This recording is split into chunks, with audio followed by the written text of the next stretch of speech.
nagpapasalamat din ako kay Yorme at binigyan niya ako ng pagkakataon na may ayos yung barangay. Yung, yung plaza. Sa kay Director Delvin. Yun, Chairman. Maraming salamat po sa inyo, Che. So, ayun. So, ayun ito. Dito naman po tayo ngayon sa Barangay 668 naman po, Zone 72, District 5. Kung natatandaan nyo po, yung plaza na may barangay hall at may daycare center. Wala na po yung park. Wala na yung park. Yung park, pinangkita ng barangay. Ayun. So baka Che, kami nakikiusap, yung park ibabalik na natin sa tao. Tapos hanap na siguro tayo ng disposal area kung saan. Sige po, walang problema. Kasi Che, plaza eh. Oo. Napag-usapan kanina ito po. Yan. Ano po? Sa lahat ng viewers yan ng Manager TV, please subscribe and click the notification button. God first. Nagkaroon po kasi sila ng usapan nga po ni Director Mark Delpin ng Parks Development Office. Natanggalin nga po yung mga tambak dito. So ito na po, sumunod na po si Chairman. Wala nang nakapark na sasakyan. Wala na yung mga scrap dito. Ito po, mga kariton, tinanong ko naman po yung tanod, ginagamit araw-araw. Tapos itong ladder, yan ginagamit nila araw-araw. So yung mga tambak, mga dating mga motor, yung mga para mga bakal-bakal dito nagmukha ng junk shop. Ngayon tingnan nyo, malinis na po itong plaza na ito dito sa may barangay. Pakita ko lang din po sa inyo. Ayan dito hindi, ayan, may mga upuan na po, nakaraan wala yan, may lamesa na, talaga pong barado, may mga lona. Pero ngayon tingnan nyo naman po, sumunod naman nga po itong si Chairman dito sa barangay 668 nga po. Ayan, gusto ko lang po yung maipakita sa inyo. Lahat ina-update po natin. In-update ko rin po yung kanina yung 3 kubo nga po dun sa kabila naman. Sa ermita ito. Nais ko lang po ipakita ito. O, diba? Yung kala mo gubat dito nakaraan, wala na. Kumbaga nandiyan na lang daw itong mga karito na ginagamit nila araw-araw. Tapos itong motor, may kaso daw po yan. Kaya ayan, di muna nila tinanggal. Pero kahit papaano po yung plaza ay nabuhay naman nga po. Yan, kasi nga po, ito nga din po yung kung napanood yung video natin nakaraan, pinaliwanag ni Chairman nga po, ayan yung plaza na may barangay hall. Ayan, si Chairman nandyan, tanongin natin si Chairman. Sana makausap natin. Ayan, pakita ko lang po sa inyo kasi ayan lumuwag na po dito. Kung nakita nyo nakaraan, may mga nakapark na sasakyan. Ngayon kahit pa paano, maayos at malinis na po dito. May plant box na po, nabuhay na yung kabilaan. Siguro ang mga taga Parks Development Office na po ang bahala naman dito sa plaza na ito. Yung usapin naman po dito sa decad sa barangay, mga nasa itaas na lang po ang mag-uusap siguro na ito. Tanongin natin si Chairman. Che, magandang umaga po. Chairman, napansin ko lang po, Che, nawala na yung mga tambak doon natin na Nung pumunta kasi dito yung personnel ng PDO, opo, kapag nag-usap naman kami tungkol dyan, kaya tinaan ko na muna. Kahit mahirap paghanap dito ng paglalagyan, ginawa namin ng paraan. On the spot yan, nung pagpunta dito, kinabukasan, pinalinis na ayos. Saka yung di ba? Yung parking, sabi nyo, wala na. Tanggal na rin. Mahirap kasi dito ng parking din. Kaya lahat ng mga gamit din namin, may mga kaibigan din kami na nagtahirap naman. Tapos yung mga yun ginagamit araw-araw. Araw yung mga sa sweeper. Sa mga sweeper, nakita ko nga po mga kariton sa kayong ladder. So nakakatuwa lang, agad-agad naman kayo sumunod, nakakatuwa lang. Kasi, napakaluwag ng order ni Yorme, Chairman, So ayun, maraming salamat, Che, sa pagsunod nyo. Thank you po. Pakita ko lang sa tao yung napakagandang ginawa nyo.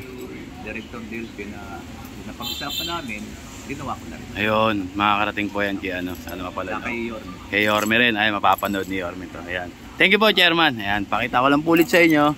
Ayan. Napakaluwag na po dito sa barangay 668 po ito. Ayan, talagang nagmukhang plaza na rin naman po. Although nga po, meron pa rin po ditong daycare center sa barangay hall. Hindi naman po natin alam kung ano na usapin doon, kung magkakaroon man ng gibaan sa may plaza. Ayan, malalaman na lang natin. Pero yung nakausap ni Director si Chairman, natanggalin yung dito, kinabukasan naman daw tinanggal nila.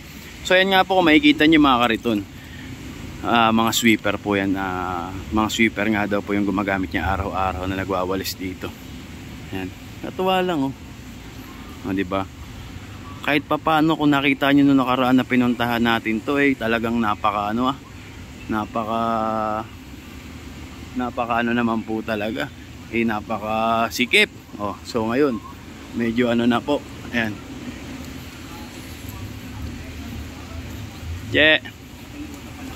May sasabihin si Chairman. Salamat din ako sa DPS personnel na siyang tumulong na makakakot na ng basura dito na sinasabing ginawang basurahan.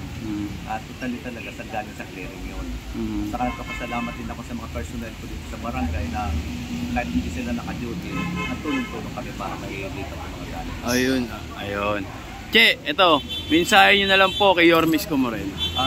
Ang magiging mensahe ko lang kay Yormi na alam ko naman masigasig sa paglinis sa Maynila. Papasalamat pa rin ako na kahit papano nagigising niya yung mga natutulong na mga chairman. Yes, tama po, no, Che, no? Dami, no? Lalong-lalo na ako na nabigla rin ako sa nangyari dahil pangalawa, ito talagang lugar namin is full of activities lagi po. Talaga po. Kaya papasalamat din ako kay Yormi at binigyan niya ako ng pagkakataon na may ayos yung barangay, yung plaza. Sa kay Director Yun, Chairman, maraming salamat po sa inyo, Che. So ayun, salamat din sa inyo. Nagpapasalamat po si Chairman, ayan, kay Director Mark Delpin at kay Yormis Comoreno. Ayan, alinsunod, ito, sinunod naman ni Chairman ito nga po nga paglilinis dito sa tinatayuan ng kanyang barangay. Ito nga pong plasang ito. Ayun, napakinggan nyo naman po. Ayan yung sinabi ni Chairman. Pansinin nyo, ito, tingnan mo naman po, luminis po talaga, lumuwag, lalong-lalo na. Ayan, diba? Nakakatuwa lang talaga kasi ayan, may tambayan na ulit. Nakaraan, puro dito, nakaharang, ayan. Kasi yung katwiran nga ni Chairman, yung mga sasakyan, inakyat dito, ayan, yung problema nga nila sa parkingan. Ayun, yung mga patrol nila naandun na lang sa baba, hindi na inaakyat dito yung mga ayan, barangay patrol nila na tricycle, ayan, naramdam naman na sumunod si Chairman dito, ayan. Kaya napanatili naman nga po itong kaluwagan. At ito, andyan nga po ang ating daycare center, barangay.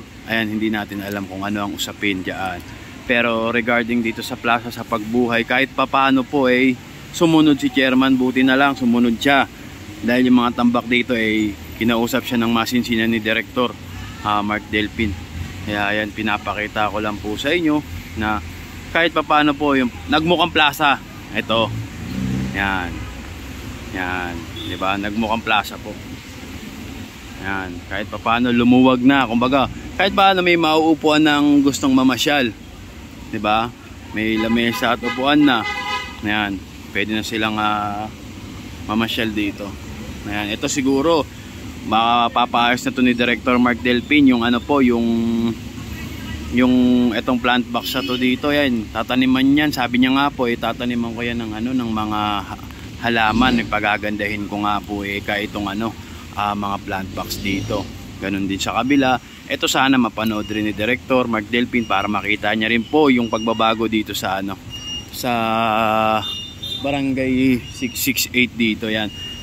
Yan, sigurado mapapanood at sigurado iikutan niya to dahil alam niyo po, sa totoo lang yung director ng Parks Development Office, grabe po ikot nun talaga.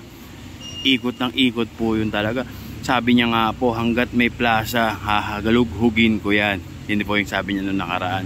Hanggat may plaza ang pupuntahan, bubuhayin ko yan. Ayun nga po yung sinasabi ni Sir Mark Delpin. Kaya ito, nakakatuwa lang kahit papano lumuwag na nga po itong lugar na ito, itong plaza na ito. Diba? Sir, anong plaza to, sir? Anong pangalan ng plaza na to, sir? Alam po? Barangay lang. Sa barangay lang. Alamin nga natin kung anong plaza ito. Nakalimutan ko na. So ayan, pinarating ko lang po sa inyo, pinakita ko lang po sa inyo. Ito nga po in-interview natin nakaraan si Chairman dahil nga po yung barangay hall niya ay nasa plaza at may daycare pa. Kaya sa usapin yan, si Director na makakaalam at ang mga taga City Hall kung anong mangyayari dito sa barangay at sa daycare. Pero po, yung plaza, ang inano ko lang po, kahit papano po ay binago ni Chairman naman, buti naman. Saka yun, yan nga po, binago ni Chairman, ay nakakatuwa lang kahit papano. Yan. Pero hindi pa natin alam kung ano magiging desisyon dito nga po. Diba? Malinis na. wala nang sasakyang nakaakyat dito, nakasampa dito. Nadatnan natin to, nabulaga natin. Wala naman pong sasakyan dito sa ibabaw na nakapark gaya nung punta natin nakaraan, may mga sasakyan po dito sa sa ibabaw. Kaya yun lang po, nakakatuwa lang. Ito, konting update ko lang po sa inyo. Maraming salamat po sa panonood nyo sa akin. At ito ay isa na namang update. Kasi alam ko napanood nyo yung nakaraang video natin. Ito na po, yung napanood nyo ay yung masikip po na na plaza, na may barangay. So ngayon ito naman po mapapanood nyo is kahit pa paano maluwag na po yung plaza dito. Wala na po yung tambak. Pakita ko na po sa inyo. So yun lang, maraming salamat sa inyo mga Batang Maynila. God bless us all. Thank you po.